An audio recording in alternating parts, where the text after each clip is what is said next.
Smile, Emily. Hello, everyone. No, right, we're both here, aren't we? We are. We are. So we always like to start. Let me do the boring tech part, and then when people come online, we can do that.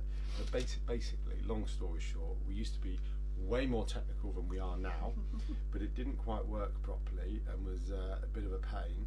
So we've reverted back to the old way, old school, which looks well clunky and everything else. So we're going to see how this goes. And yeah, huge apologies for this. We know none of you even vaguely give a monkeys, but it's sort of, this is how we're doing it, really. So yes, that's it. Anyway. Hello everybody, welcome back to Ask an Expert. Welcome back. We have had so many new members join over the Christmas Well, hold on, let's back up. We haven't been on since like early December. Well, I was going to get there. Oh right, so you're going straight into new members. Okay, go.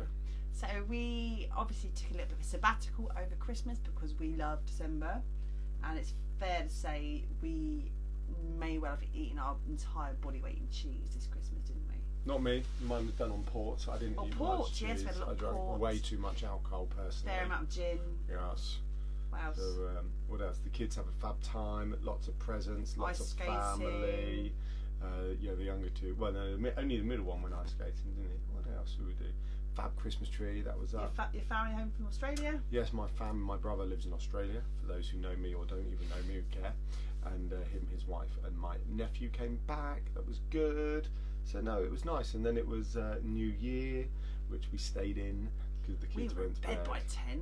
We watched a bit of Spectre, went to bed, didn't we? Well, yeah, we did. I don't mind. I'll be honest. For me, New Year's is always one of those where I think you want to do something way more exciting than actually New Year's allows you to do.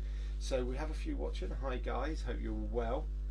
So for those of you who don't know, or you may be new to the group, again a massive welcome to you. Hello. We're probably kind of anticipating you may have got engaged at Christmas or New Year because that happens to be a bit of a we always get a massive massive sort of influx of people joining, watching, liking, viewing, etc. So if you are newly engaged, number one, engaged, it's been a long day. Is that like engaged? No, it hasn't. It has not been a long day. Don't. If you are newly engaged, many congratulations. Do feel free to introduce yourself in the group. Say hello.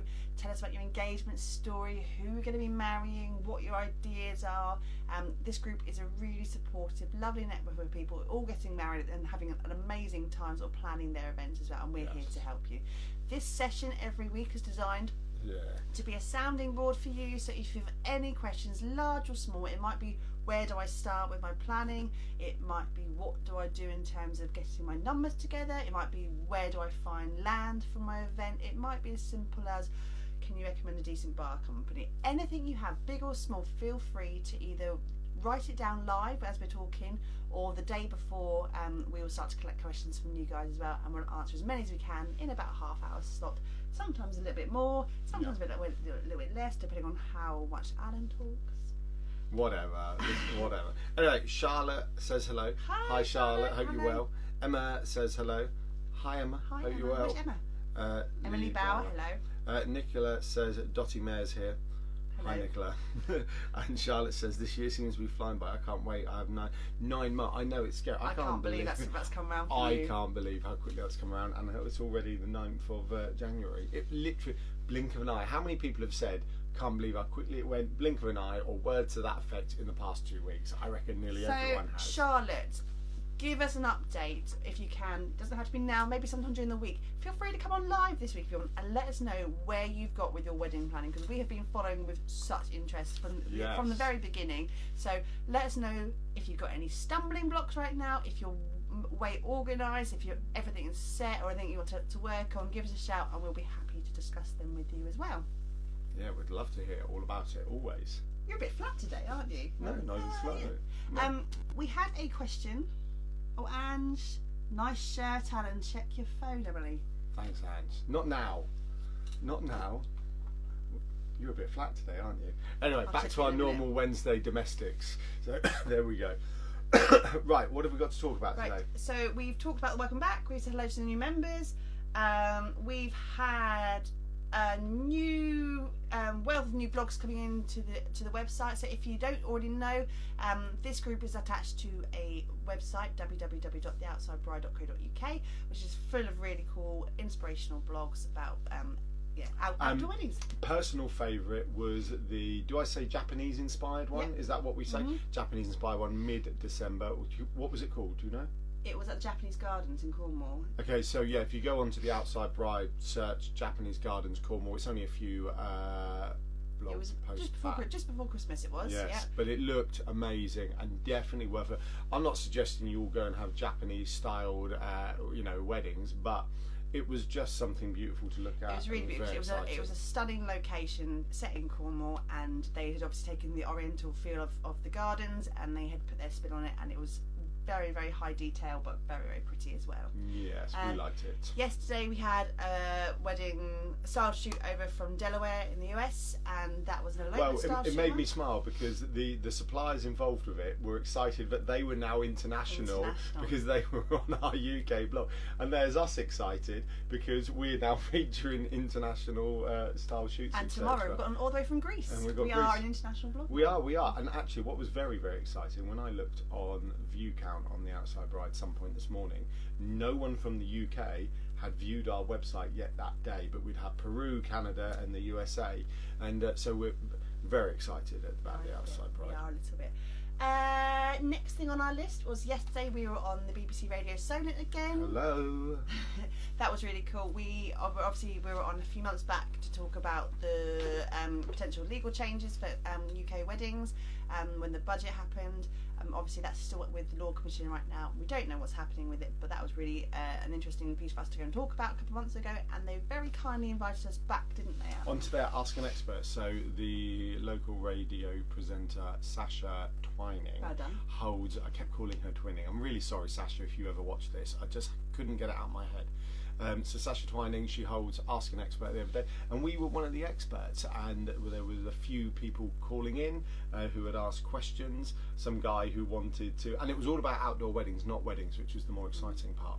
And one guy wanted to hold weddings in his back garden and asked for some advice. How much money could he make? How much money could he make? It was like, yeah, fair enough. It was really quite daunting because we do this every single week, and I'm not daunted by doing live stuff, but we arrived at midday, we were in the studio by 5 past, and we were taking calls by 10 past. There was no kind of like lead into it all. It's like, and there you go. It was all quite right there, right then, wasn't it? But we seemed to be okay. I thought it was all right. It was nice.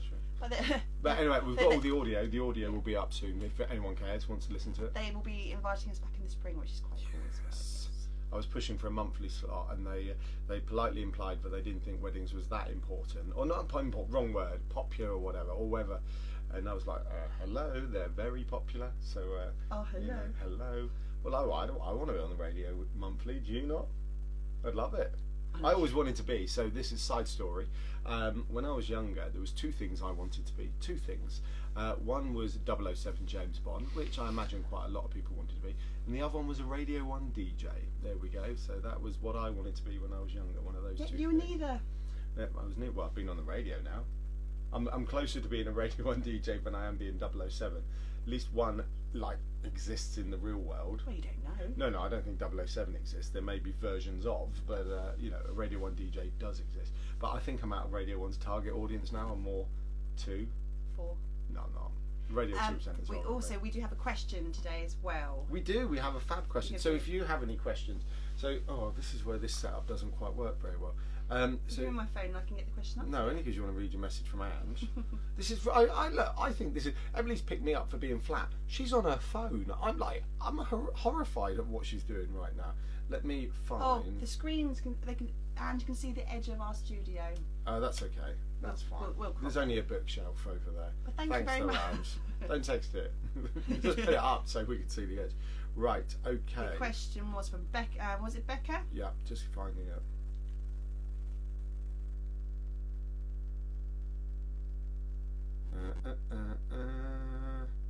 It was on your live, wasn't it? Yes. Becca said, "Can you talk about bell tents, please?"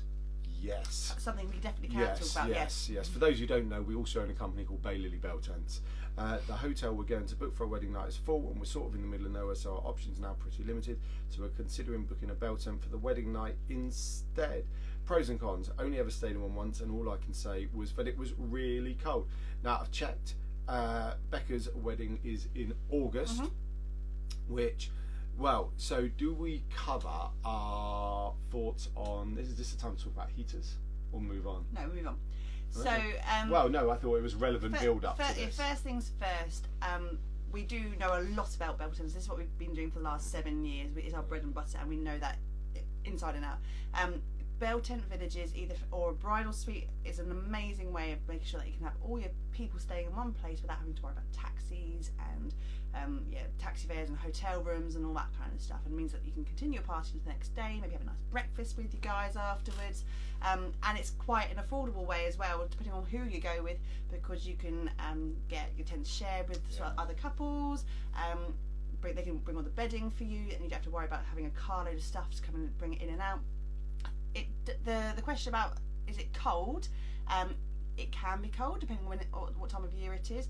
August tends to be quite warm, hopefully. Yeah, that was our marquee heater part, because generally we only say you need a marquee heater from mid-September onwards up until mid-April. So mid-April to mid-September, you're generally all right, and I think that's the same in a bell tent. And also, if you're filling your tents for your guests to capacity, so we usually put up to 4 guests per tent, and include all your bedding and stuff inside that as well, then you are pretty decently sort of covered with body heat in the tent anyway. I would say it's always worth making sure that your guests bring extra layers just in case, make sure that they're sleeping in like sort of nicer thicker layers as well, to make sure that they get doubly warm. But I would say as well, once people have had a few jars in the evening, you've got that beer jacket on anyway, people don't tend to be as cold in the evenings anyway. Obviously Baylily Bell Tents is an amazing company, but depending on where you are in the country and what you want to do and where you want to find, I would say speak to your bell tent provider, ask them what their services provide. So we include bedding in our fixed price. Not all bell tent companies will do so. So double check your the T's and C's of your company. If they're including bedding, fantastic. Ask what kind of bedding that is. Is it going to be an air bed? Is it going to be a full metal bed? Is it going to be duvets and pillows, or is it going to be blankets? Just find out everything they're going to be covering in that. Our bridal suite comes with a full metal bed and proper mattress and 13.5 tog duvet, and it's really, really, really toasty. And like fairy stuff. Fur stuff. Faux fur, sorry. We have coir matting on the floor. We have fairy lights. We have the bunting. We have the whole kit and caboodle, really. So feel free to check out our website if you ever want to do that. BaylillyBellTents.co.uk. Nice little plug there, Alan. Well done. Thank you. Well, we didn't even want to put it in. Someone else does. Also, the good thing about bell tent companies, and depending on who you go with and what they do, you have multiple ways in which you can book with them. So for us, for our company, we have 2 standard ways of booking. You can either block book an amount of tents yourself. That way you can control who's staying with you, what packages you want, how many beds you want, and you can control that entire sort of situation. We would then take a deposit for that, and your balance will be payable just before the wedding. Our other option is that you can set up a guest bookings page, and this is becoming more and more popular with other companies, so do check out if that's an option for you. So we would say we would set up a page on our website, your guests can get the URL and password to log in and book their tent directly. That means you don't have the stress of having to worry about how many tents to book, and your guests get to book and pay themselves and sort themselves out. So it's a really easy, cost-effective option for you guys, because you have to worry about having to book £1,000 worth of tents and not fill them, and your guests get to have a night under the stars and not have to worry about taxis and hotels later on. Right, questions. Well done, Emily. By the way, now I've said thanks, Ange, for letting us know. I actually straightened this up, so I'm not quite sure how it's moved, but there we go. Dawn says, hi guys, just in for an Alan side story, love them. Now, interestingly, Dawn, have you written that after my side story, but you didn't know I've just done one, or have I just done it and it's made you smile and you've written that? Anyway, if you didn't know, I've just done a side story. Nicola says, how popular is dry hire at outdoor events? Dry hiring what, Nicola? What in particular? So we can come in. Dotter's bar. Dotter's is a bar, isn't it? I think it's a horse box bar. In terms of dry hire, we've seen lots of different types of people having lots of different types of bars for their events. Dry hire is a popular option. We've been to several dry hire options. It's one we had a discussion about actually on our planning sessions just a few weeks ago about bar hire and how to go about your bar. It's a really depends on what your budget is really and what you want to do and what kind of feel. So obviously that you have, as Nicola is actually a bar specialist, feel free to pop pop on with some ideas, actually, Nicola. Mobile bars. Mobile bars. So you have the option of bringing in a paid bar, where they come in, bring their bar set up for you. There'll either be a minimal charge to set up, and then it'll be a minimum drink spend. Some bar companies may not even have the minimum, the deposit to start off with. It'll be free bar, and then you get to have a minimum drink spend, subject to the amount of guests you've got coming to your event. Other ways you can dry hire bars, so obviously horse box bars can be available for dry hire, and you bring your own alcohol.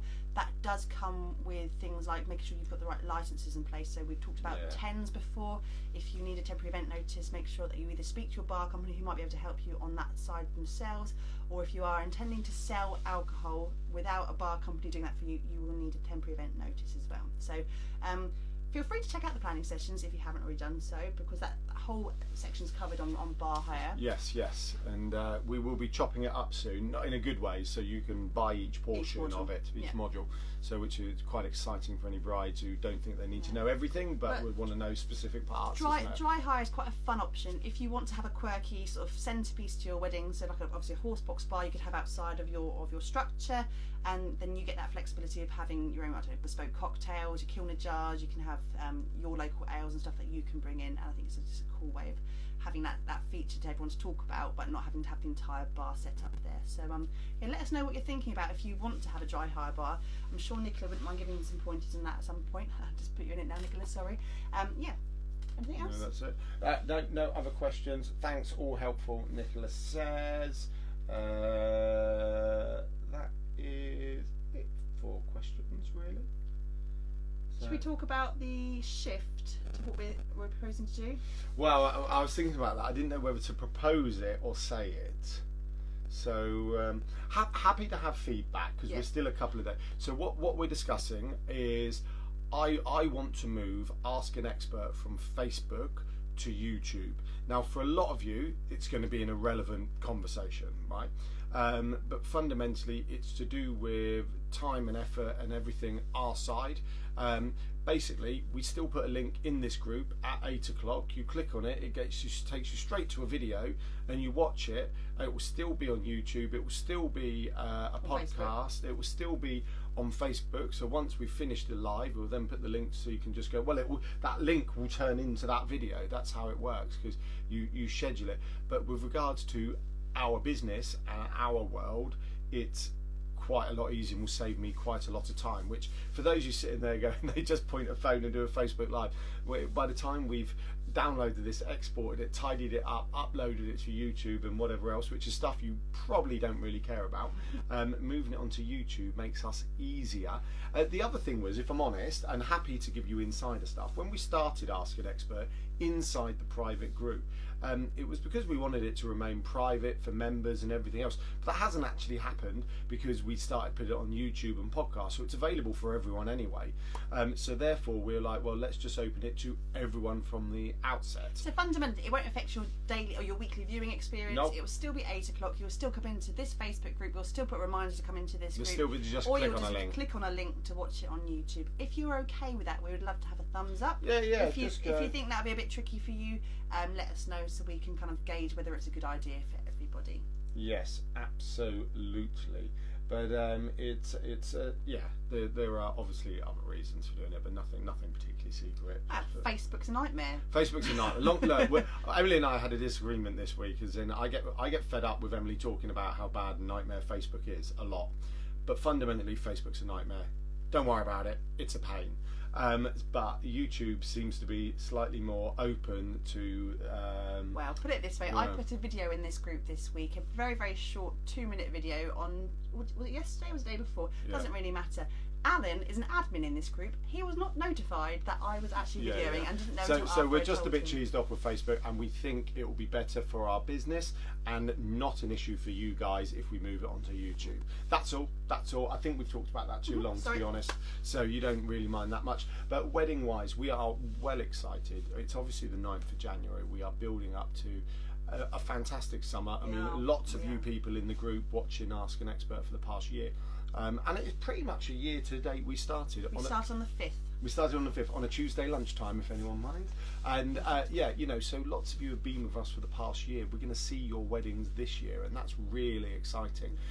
I would like to know who's on a short engagement, so basically got engaged in the last couple of months and is getting married this summer, and who's on the end of a long engagement, like who is it? Charlotte is, and I think it's Becca is the end of it, or is it the beginning of a long engagement? So basically, you're in the middle of a short engagement. That's the question, because otherwise you are on a long engagement, whether at the beginning, middle, or end of it. So yes. Well, no, I'm just curious. So let us know. Just write down how long your engagement plan is, please. Just curious.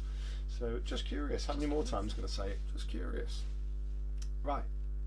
That's it. Bye. Bye, everyone. We'll see you later. next week.